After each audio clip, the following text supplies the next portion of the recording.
Bon, allons-y pour la suite du chapitre sur les suites numériques là. OK? Donc, chapitre numéro 3.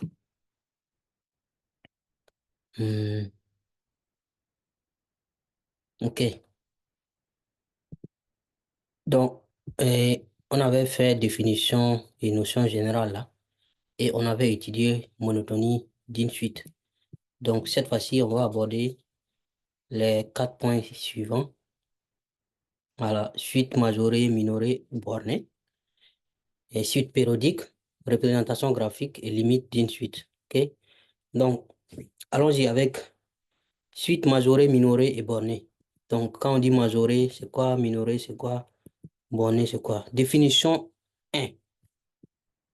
Donc, on va prendre une suite UN, un élément de I. I qui est une partie de grand N, l'ensemble des entiers naturels. OK? Donc, la suite UN est majorée s'il existe un réel grand M tel que pour tout N éléments, c'est-à-dire l'ensemble des définitions de la suite là, UN est inférieur à grand M. Ça veut dire que, quelle qu'en soit la valeur de la suite, quel qu'en soit les rangs qu'on va considérer, la suite ne va pas dépasser une certaine valeur limite, qui est grand M ici. Donc, UN est toujours inférieur ou égal à grand M. Donc, en ce moment, la suite est majorée. Parce qu'il y a quelque chose qui est au-dessus de la suite, là.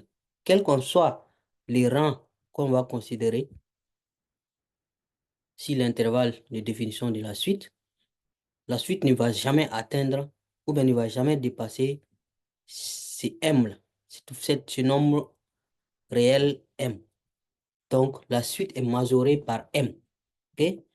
Inversement, hein, minorée, si on parle maintenant des cas où la suite est minorée, on va prendre maintenant petit M, c'est-à-dire le petit M là est toujours inférieur à la suite, ou bien encore la suite est supérieure ou égale, il y a ou égal aussi à M. Quels qu'en soient les rangs que vous allez prendre, la valeur de la suite va être supérieure à ce réel-là, petit m. Voilà. Maintenant, la suite bornée, là, c'est le cas où on a les deux cas. Donc, minoré et puis majoré. OK?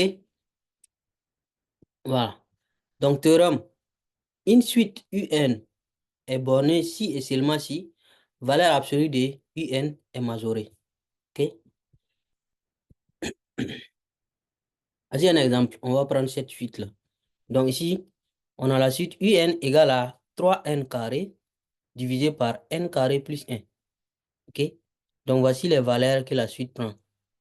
U0 égale à 0. U1. Si vous voulez, vous pouvez calculer. Hein. Si vous calculez U1, ça va faire 3 divisé par D. Parce que si vous remplacez 1 par N, c'est une suite explicite. Donc, c'est facile. Oui. Donc, vous allez avoir ici U1, ça fait 1 demi. Si vous prenez U2, donc 2 fois D au carré, ça fait 4. 3 fois 4, ça fait 12. En bas, ça va faire 2 au carré, 4 plus 5. Donc, 4 plus 1, ça fait 5. Ça fait 12 sur 5. OK? C'est ça que vous avez ici. 12 divisé par 5. Ça va être 2 combien? OK? Donc, vous allez voir que, quelle qu'en soit la valeur que vous allez utiliser, quelle qu'en soit la valeur que n va prendre, votre suite là, hein, ne va jamais dépasser 3. OK? Toutes les valeurs de la suite seront, voilà, plus petites que le 3, là, que la valeur 3, quel qu'en soit ce que vous allez calculer. Donc, on va dire que la suite là, elle est majorée par 3. OK? Majorée par 3. Donc, on va démontrer ça. Donc, on va démontrer que la conjecture, à savoir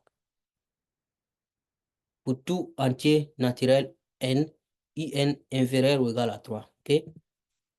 Donc, soit n entier naturel, on dispose de la propositions équivalentes.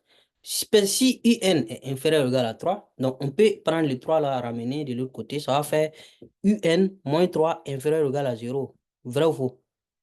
Ou bien, voyez non? On prend les 3 là, on ramène ici. Donc ça fait UN moins 3 inférieur ou égal à 0.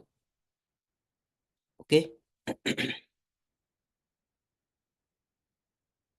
N moins 3 inférieur ou égal à 0. D'accord?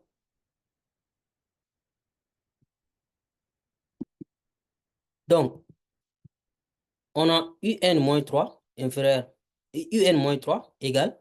Donc, UN, c'est ça. C'est l'expression qui est là aussi. Donc, on fait moins 3. Donc, on réduit au même dénominateur. OK? Donc, on va juste multiplier tout ça là par moins 3. OK? Voilà. Ça, c'est simple. Donc, si on développe, on aura moins 3 et 3n carré. OK? Moins 3 fois n carré. OK? Vous voyez que les 3n carré là vont partir, non? Il va nous rester moins 3 en haut. Ou bien, donc, on aura moins 3 sur n carré plus 1. Donc, ça, là, on sait que moins 3 est négatif. Ça, au moins, c'est clair. Il n'y a pas de débat dessus. Maintenant, n carré plus 1. Plus n est un entier naturel. D'ailleurs, même si c'est un nombre réel, comme il y a les carrés, il sera toujours positif. N carré, ça sera toujours positif. Plus 1, c'est positif. Donc, c'est comme si on avait négatif sur positif. Ça fait négatif. Donc, ça, c'est inférieur à 0. Donc, on arrive à trouver que UN-3 là est inférieur à 0. OK? Et même, c'est pas au lieu de inférieur ou égal à, on a strictement inférieur même. On a UN-3 strictement inférieur à 0. Donc, ça veut dire automatiquement que UN est strictement inférieur à 3. Si vous voulez, hein, prenez un exemple, même si c'est n égale à 1000, vous allez voir, ça ne va pas atteindre 3. OK? Ça ne va jamais atteindre 3. Parce que vous allez avoir ici 3 fois 1000 1000 au carré. Et en bas, ça va faire 1000 au carré plus 1. OK? Ça ne va pas atteindre les 3. Ça va faire 2, quelque chose. Si n'y avait pas les 1 là, ça va être 3 piles à chaque fois. OK? Donc, comme UN strictement inférieur à 3, donc nous, on peut dire donc aucune valeur de UN n'atteindra le majorant 3. OK?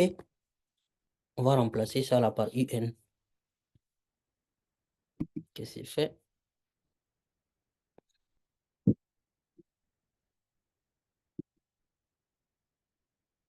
Hmm.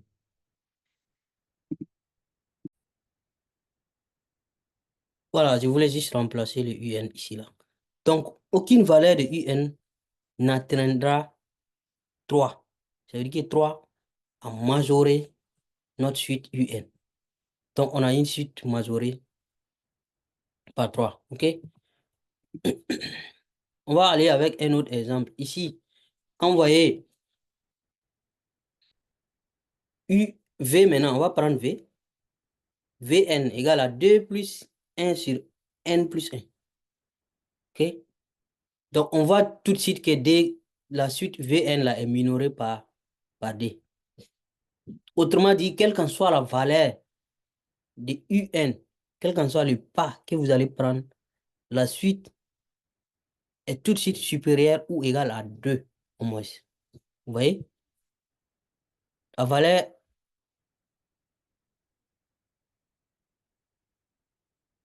la valeur comment on appelle?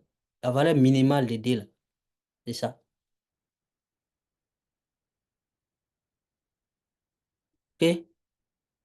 Donc, si n égale à, on va dire, 0 par exemple, donc vous allez avoir la valeur 3. Et d'ailleurs, la suite est en plus majorée par 3. Vous voyez? Le maximum, si x est n égale à 0, vous allez avoir 2, 1 0 plus 1, ça fait 1, non? 1 sur 1, c'est 1.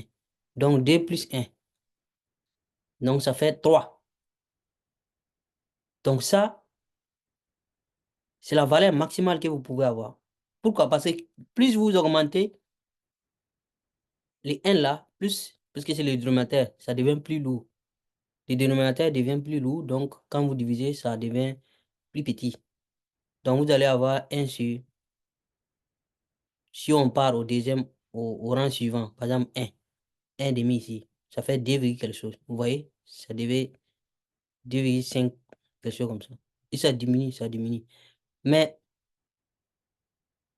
le truc est que, quelle qu'en soit la valeur que vous allez prendre, le pas, la valeur de n que vous allez prendre, un sera toujours au moins plus grand que 2.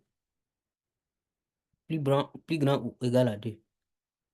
Si n égale à infini, par exemple, donc ça là, ça va tendre vers 0, et puis la suite va tendre vers d, par exemple, quelque chose comme ça. Vous voyez? Donc la suite, Vn, elle est minorée par d, elle est majorée par 3. Donc, pour tout entier, on peut démontrer, hein, on peut faire les démonstrations de ça là. OK? Pourquoi?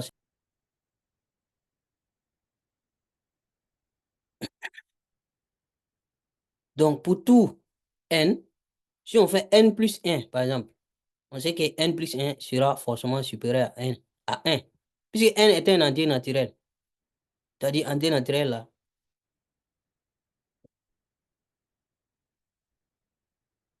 0, 1, 2, 3, c'est le nombre qu'on voit à l'école primaire, là. OK? Donc, n plus 1 là, est supérieur. Bon, on suppose qu'ici, là, n là est, comment dire, est non nul, quoi. L'entier n est non nul. Donc, n plus 1 supérieur à 1. OK? Donc, on peut dire que 0 est inférieur à 1 sur n plus 1. C'est inférieur à 1. On a tout simplement, comment dire, inversé la chose ici.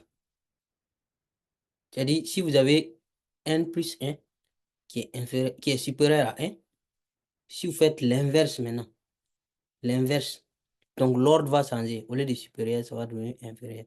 Donc, inverse de ça sera inférieur à inverse de ça. Ou bien, c'est-à-dire 1 sur n plus 1 est inférieur à 1. Ou bien, parce que 1 là, c'est comme si c'était 1 plus 1. Son inverse, c'est lui-même. Donc, les inverses de ça va donner, l'ordre là va changer, ça va devenir inférieur. Maintenant, on ajoute 1 partout. On va faire plus, ou bien on ajoute 2 même si on veut. On va faire plus 2 ici, on va faire plus 2 ici, on va faire plus 2 ici.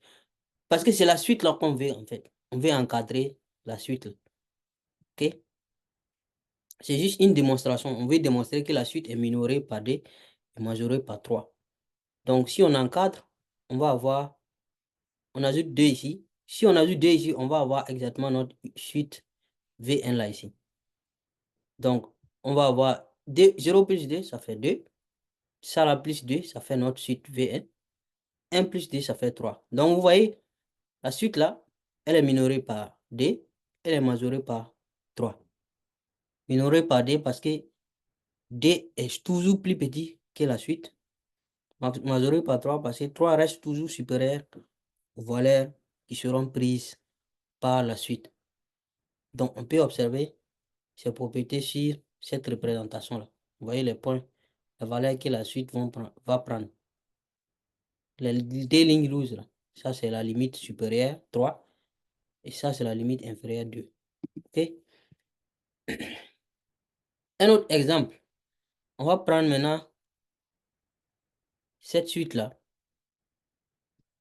Si je prends Vn, il faut laisser la représentation graphique là d'abord. Il ne faut pas regarder ça là-dedans. Venez ici d'abord. Venez par là. Premier point. Vn, c'est la suite qu'on vient de faire là. 2 plus 1 sur n est majoré par 3 et minoré par 2. Donc, elle est bornée. Ou bien, c'est ce qu'on a dit, non? Quand une suite est en même temps minorée et puis majorée, les deux sont vérifiés en même temps. Donc, on dit que la suite elle est bornée. OK? Voilà. On va prendre maintenant la suite WN, définie par WN égale à n carré moins 3. Cette suite-là, elle n'est pas bornée car elle n'est pas majorée. Pourquoi la suite-là n'est pas majorée? Parce que, vous voyez, quand vous augmentez les n, la suite ne fera qu'augmenter aussi.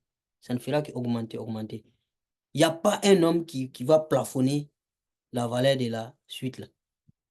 Plus vous ajoutez les n, plus les n augmentent, plus la suite aussi va augmenter. OK? Par contre, si n égale à 0, vous allez avoir la suite là égale à moins 3. Donc, on peut dire que moins 3 est la valeur limite minimum. Voilà, la valeur limite inférieure. Mais il n'y a pas de limite supérieure. Donc, notre suite WN là, elle n'est pas majorée. Donc, elle n'est pas bornée. Elle est minorée, mais elle n'est pas majorée. Donc, elle n'est pas bornée. Parce que pour être bornée, là, il faut avoir les deux minorés puis majorés en même temps. OK? Maintenant, on va prendre la suite Tn. C'est la représentation graphique là. Tn égale à D sinus n. Sinus, la fonction sinus. Vous avez vu ça depuis la première, non? La première. Yes. La courbe de la fonction sinus, là. Comment elle est? Donc, on va juste multiplier ça par D. C'est tout. Vous voyez que sinus est entre moins 1 et puis 1, non? Sinus, quand vous prenez sinus des angles en trigonométrie, quel qu'en soit ce que vous allez prendre, ça sera toujours entre moins 1 et puis 1. Maintenant, en multipliant par 2, donc ça sera entre moins 2 et puis D. Ou bien, quand vous voyez la courbe, vous voyez la limite moins 2 et puis D. Parce qu'on a multiplié par D. Sinus de quelque chose. OK? Si vous prenez les cercles trigonométriques là, puis 0 jusqu'à vous tourner, fermer les cercles, D pi là. Quelle qu'en soit la valeur de l'angle que vous allez prendre, ça va être compris. Le sinus va être compris entre moins 1 et puis 1. Ou bien,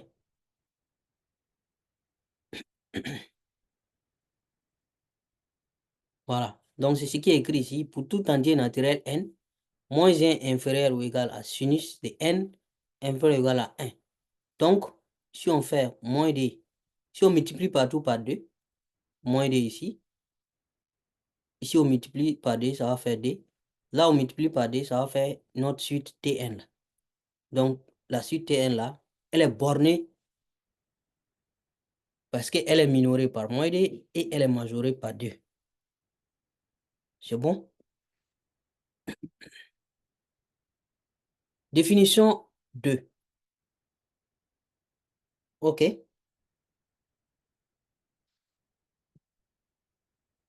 Donc, soit UN et VN, des suites numériques définies sur une partie de N, une partie I de N, ok? C'est-à-dire une portion de l'ensemble des entiers naturels. Donc, on dit que la suite VN là est majorée par la suite UN. Est-ce que vous voyez? Maintenant, ce n'est pas des nombres réels qui vont majorer ou minorer, mais la suite est majorée par une autre suite. En ce moment, si UN, si VN est majoré par UN, ou bien si, ici là c'est le contraire, hein. Si VN majore la suite UN, je te dis VN est supérieur. Ça veut dire qu'en ce moment, quel qu'en soit les rangs que vous allez prendre, la suite UN sera plus petite que la suite VN. Et l'inverse, vous le savez déjà. Donc, quand la suite VN minore la suite UN, en ce moment, c'est UN qui est supérieur à. Quelle qu'en soit la valeur de N, quels qu'en soient les rangs considérés, ça sera toujours comme ça. OK? On va parler des suites périodiques maintenant. périodique. Vous voyez les fonctions trigonométriques là. Souvent, c'est périodique. Les périodes, ça peut être pi. Période, ça peut être pi k, pi demi. Donc, ça fait comme ça. D'ailleurs, on a vu un tout de suite. Le moins de sinus n là. Donc, il y a des suites qui sont comme ça, qui sont périodiques. Au lieu que ça soit croissante ou décroissante, ou c'est périodique. OK? Donc, les suites périodiques, soit UN, une suite numérique, s'il existe P éléments de N, P là, ça sera la période, tel que pour tout N éléments de I, N plus 1 est aussi élément de I. Attention, il faut que N plus 1 soit élément de l'intervalle, là où la suite là est définie. Donc, le U de N plus 1 est égal à U1, U de N. C'est-à-dire, si vous ajoutez une période, vous retombez sur la même valeur. OK? Donc, on dit que P est une période de UN. La plus petite période, P0, d'une suite UN, s'appelle la période de UN. OK?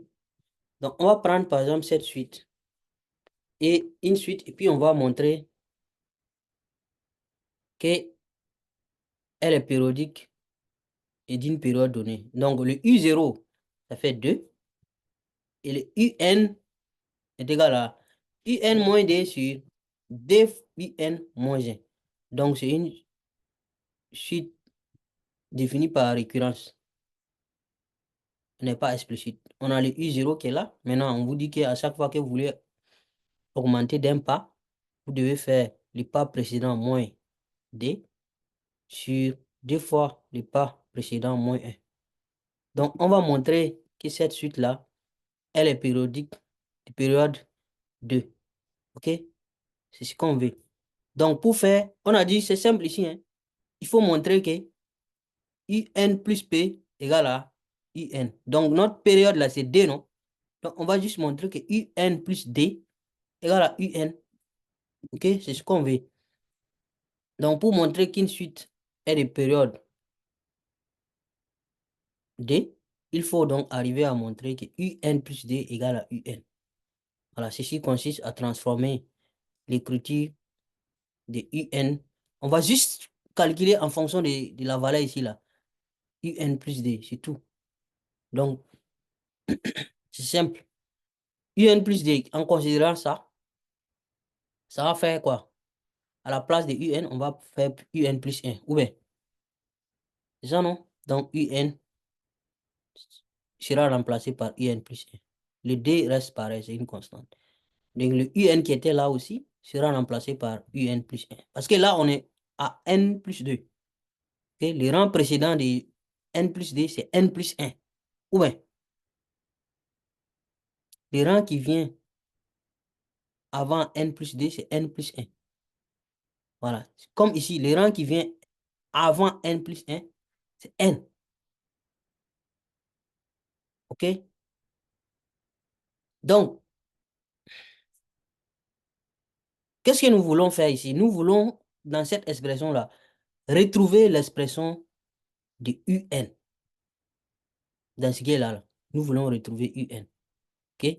Donc, le UN plus 1 là, rappelez-vous, un UN plus 1, ça est là.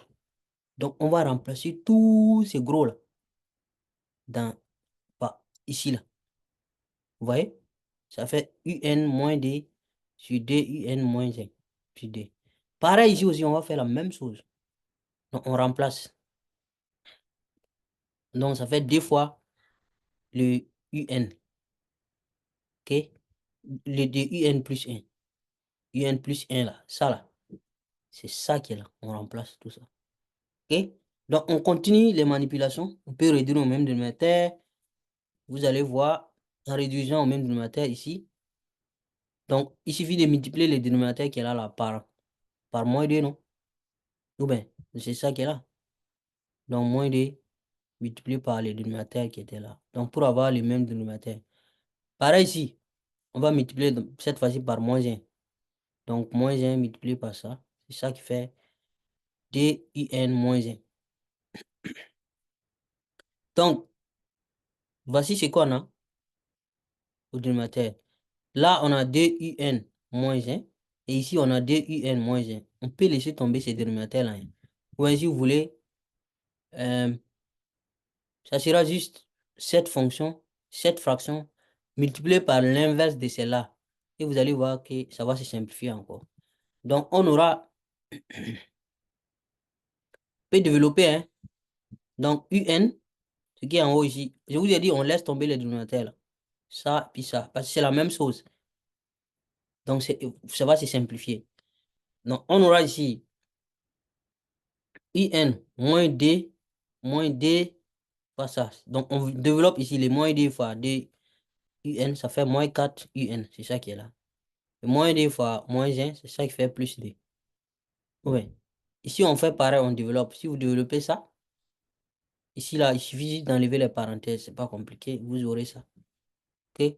2un moins 4 moins 2un. Donc, vous allez voir tout de suite que ici, là, ça va se simplifier. On a 2un ici et moins 2un ici. Donc, naturellement, les deux vont se simplifier. Ou bien, là, vous avez un et puis vous avez moins 4un. Donc, vous allez avoir moins 3un. Mais les d et puis les moins d là vont partir. Ou bien, donc vous allez avoir moins 3un sur moins 3. Parce que moins 4 plus 1, ça fait moins 3. Et les moins 3 là vont se simplifier. Donc, vous obtenez tout ça là donne égal à un. Donc, on arrive à démontrer que un plus d égale à un. OK? Un plus 2 égale à un. Ça veut dire que D est la période de notre suite un ici. Donc, si on vous dit de montrer, voilà, la période ou truc comme ça, ce qu'il faut faire. Donc, un égale à un plus 2. La suite un est de périodicité D. C'est tout. Voici un exemple, vous pouvez essayer. Un égale à cosinus de dn pi sur 3. Montrer que 3 est une période de un. C'est simple. Donc, il suffit de montrer que un plus 3 est égal à un. Donc, là, vous allez venir à la place de n là. OK? Vous calculez un plus 3. Donc, ça sera à la place de n, vous allez remplacer par n plus 3. Voilà. Et vous allez vous débrouiller pour montrer que le cosinus de ça, ce qui est un, est égal à cosinus de d facteur de n plus 3 pi sur 3.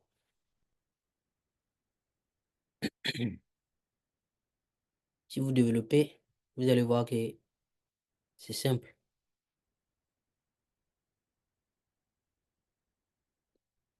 OK? N plus. Parce que là, si vous développez, vous allez avoir dn. OK? Parce que là, ça sera remplacé par n plus 3. Ou bien, il faut essayer de faire n plus 3. Donc, si vous développez, vous allez avoir dn pi. Parce que les d et puis les pi là seront des facteurs qui vont multiplier ce qui est en parenthèse là, les n plus 3 qui est en parenthèse. Donc, on aura ça, plus, c'est comme si on aura cosinus de ça, plus, donc, d 2 fois 3 fois pi. Donc, c'est comme si vous allez avoir plus, donc, 6 pi sur 3. 6 plus sur 3, ça fait 2 pi. Donc, cosinus de x,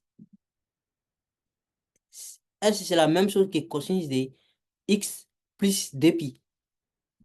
Donc, vous voyez que c'est simple ça. OK? Voilà. Donc, cosinus de x, c'est la même chose que cosinus de x plus 2 pi. Là, on a cosinus de ça est égal à la même chose que cosinus de ça plus 2 pi aussi. Voilà. Parce que si vous faites 2 pi, vous revenez au même endroit. 2 pi. C'est comme si 2 pi. Voilà.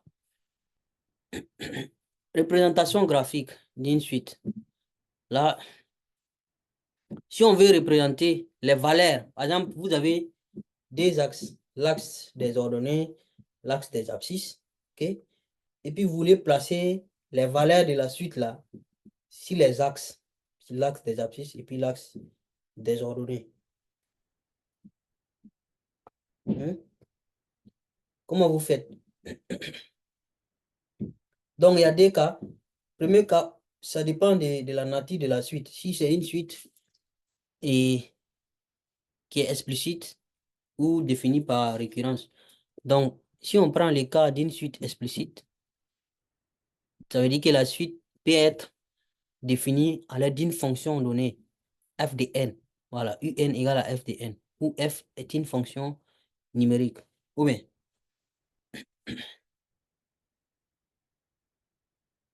où f est une fonction numérique. C'est ça, non?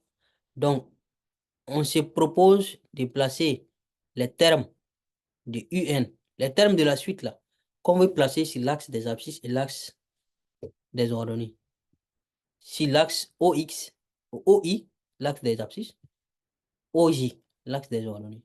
C'est les valeurs là on veut placer. Donc, c'est pas la courbe là. La courbe là, pour tracer la courbe, il suffit juste de tracer la courbe de la fonction. Donc, c'est-à-dire y égale à f de x. Voilà. Maintenant, on trace la droite D d'équation, la première bisectrice. Y égale à x. On trace cette première bisectrice. OK? Donc, pour tout n éléments de i, le un égale à f de n là, un égale à f de n, ceci permettra de placer le un là sur notre repère, sur les axes des repères. La droite un égale à y égale à un coupe la droite D au point de coordonnées un, c'est-à-dire, comme c'est la première bisectrice, y égale à x. Ou bien, donc si vous projetez sur l'axe là, ça va vous donner la même valeur, c'est-à-dire le point de coordonnées un égale à un. OK? Pour permettre de placer un sur l'axe des abscisses. Vous allez voir, on va faire un exemple tout de suite. C'est vraiment très simple, ça. OK? Le cas où on a une suite maintenant de récurrence, par exemple, on a un 0, le premier pas, le premier rang est donné, et le un plus 1 là, c'est-à-dire le rang qui suit, pour augmenter, avancer, là, on peut associer ça à une fonction un, pour tout n supérieur à n0, bien sûr. Donc,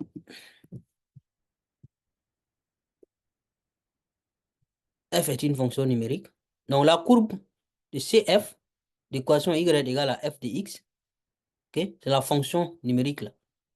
Et la droite encore, la droite d'équation y, okay? C'est ça qu'on va tracer. On trace la courbe et puis on trace la droite. Donc, on place le premier, puisqu'on doit forcément commencer par le premier, comme c'est une suite par récurrence là. Trace le premier un là, un0 là, sur l'axe, soit sur l'axe des abscisses, soit sur l'axe des ordonnées. Vous avez le choix. Et après avoir fait ça, vous cherchez maintenant la droite d'équation x égale à un0 là. Elle coupe notre courbe là au point. C'est-à-dire, vous cherchez, c'est comme si vous cherchez l'image de, de in0 là. Donc, vous partez de là, et puis vous projetez sur la courbe.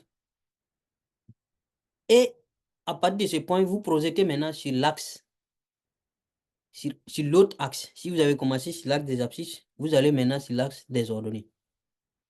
Ça va vous permettre d'avoir les points suivants. OK? Vous voyez, ce qui nous permet d'avoir un0 plus 1. C'est-à-dire, si vous étiez là, vous allez avoir plus 1 sur OG. Vous placez un0 sur l'axe X, vous projetez sur la courbe. Là où vous tombez sur la courbe, là, vous projetez maintenant sur l'axe Y, ça va vous donner le point suivant, c'est-à-dire un0 plus 1. Et vous revenez encore. Pour revenir, vous, vous, vous servez de la droite, de la droite de la première bisectrice, là. De la droite D, qui est là. L'équation droite D, c'est la première bisectrice, Y égale à X. Là, en ce moment, si vous projetez, ça va vous donner la même valeur, puisque Y égale à X.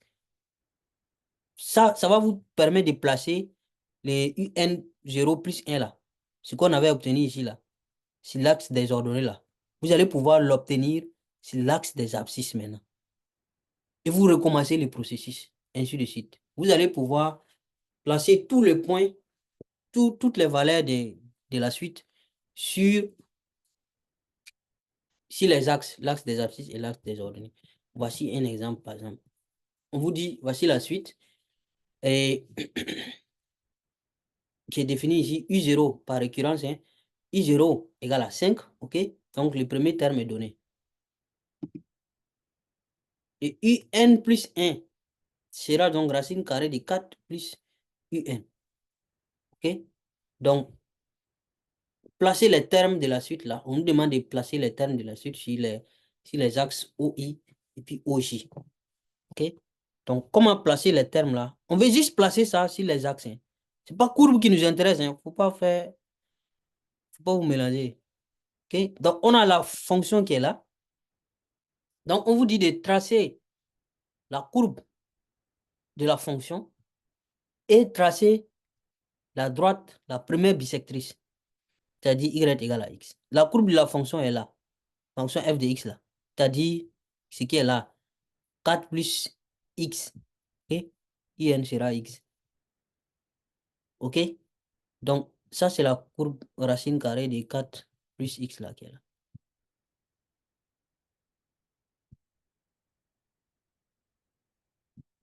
Ok? Après, vous tracez maintenant la première bisectrice. Regardez ce qu'on vous dit. Les premiers termes, vous placez ça sur l'axe des abscisses, par exemple. Donc, on a U0 ici. Pour avoir les termes qui vont suivre, vous projetez ça sur la courbe d'abord. Donc, vous parlez comme ça, vous projetez sur la courbe. On est là. De là, vous allez sur l'axe des ordonnées. Vous allez avoir le deuxième terme, c'est-à-dire U1. De U0 va vous permettre d'avoir U1. Parce que la fonction, c'est comme ça. Tu pars de X et tu gagnes f de X. Donc, tu pars de U0 pour avoir U1. Tu pars de U1 pour avoir U2. Tu pars de U2 pour avoir U3. Donc, on part en utilisant la fonction, bien sûr. Vous voyez la fonction? C'est la fonction qui nous permet d'avancer pas à pas.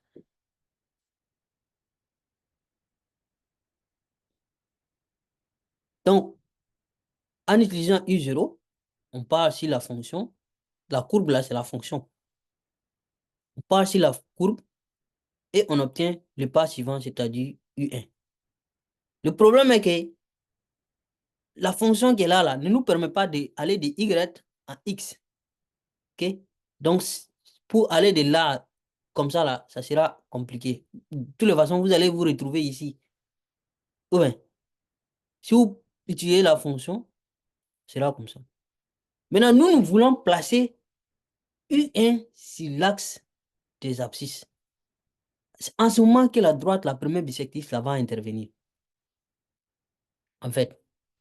Donc, en ce moment, vous prenez le U1 là, que vous avez obtenu là, en faisant U0 projeté sur la courbe et projeté sur l'axe des ordonnées. Vous projetez maintenant le U1 là sur la première bisectrice ici. Et vous projetez sur l'axe des abscisses. Là, ça vous donne U1. Donc, vous avez progressé d'un pas. Et le U1 là encore, maintenant, vous projetez sur l'axe de la courbe. C'est-à-dire, sur la courbe de la fonction, je vais dire. C'est-à-dire là, vous arrêtez là. Et vous projetez maintenant sur l'axe des ordonnées pour avoir le U2. OK? Et de U2, Vous allez sur l'axe, c'est la première bisectrice. Pas si la courbe, hein, ici, là, on dirait que ça coïncide. Mais là, on s'arrête sur la première bisectrice, sur la droite, là. Et vous descendez. Encore, vous partez sur la courbe. Peut-être ça va vous donner le U3, là, comme ça. Première bisectrice, U3. Le I3, sur la courbe, vous obtenez I4. Ainsi de suite. C'est comment ça fonctionne. OK? C'est ça, si on vous dit de placer les termes d'une suite sur les axes d'un repère, c'est comme ça on fait. OK. On va parler des limites maintenant. Ça sera les derniers points de cette vidéo. Les limites. Les limites de notre suite là. OK? Donc, limite d'une suite, définition. Donc, UN supérieur ou égal à N, on dit que la suite UN est convergente lorsqu'il existe un réel L tel que limite de UN égale à L. Donc, c'est comme quand on dit la suite est majorée ou bien minorée, par exemple. Si elle est minorée, vous allez voir que la suite, elle va décroître, décroître, décroître, décroître. Elle tend vers un minimum, par exemple, sans atteindre. Ou même si elle est majorée, par exemple, la suite qu'on a vue dans l'exemple là, où la suite était majorée par 3 là. Vous voyez que la suite part, mais elle ne touche pas la ligne de 3 là. Ça n'arrive jamais 3. OK? Ça n'arrive pas le 3 là. Donc, on peut dire en ce moment que 3 est la limite de notre suite là. Donc, tout ça là pour dire que la limite, la valeur limite de la suite, c'est L ici, dans notre cas. Donc, on dit que UN converge vers L ou que N, ou que UN admet pour limite L si on a ce cas là. Donc, une suite non convergente est dite divergente. C'est-à-dire, il y a des suites là, il n'y a pas de limite. Ça ne converge pas. Donc, on dit qu'elle est divergente. Théorèmes généraux. Toutes les règles de calcul des limites. Vous avez calculé les limites, non?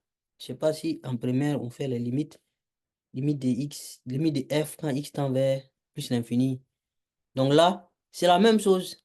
Sauf que ici, au lieu de x, on va parler de n. OK? Limite de la suite quand n tend vers infini.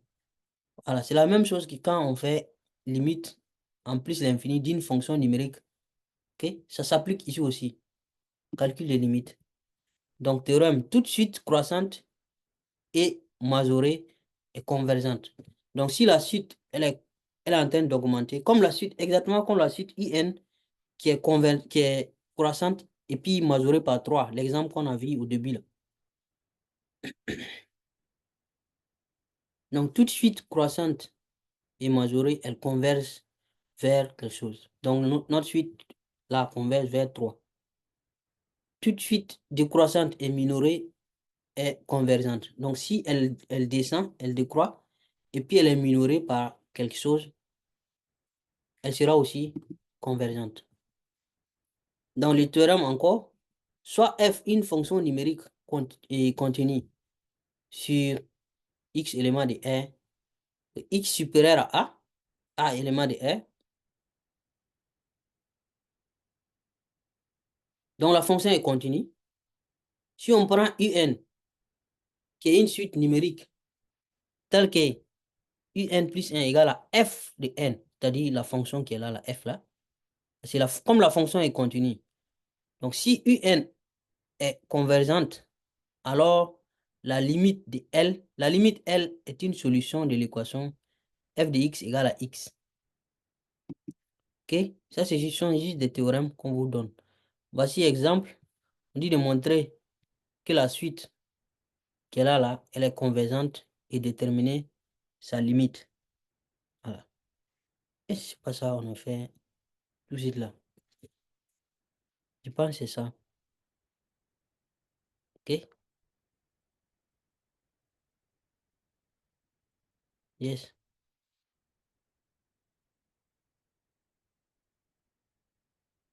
Et c'est là aussi, UN, racine carrée de n carré plus 1 plus n plus 3. Montrer que UN est convergente vers 1,5. OK? C'est simple, hein, vous pouvez montrer qu'elle est croissante. Bon, ça c'est naturellement. Et puis,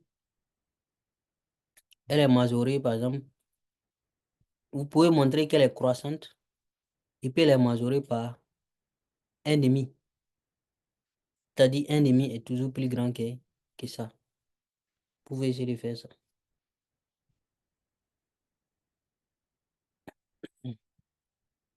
Ah, c'est tout, hein. Essayez de faire, puis on va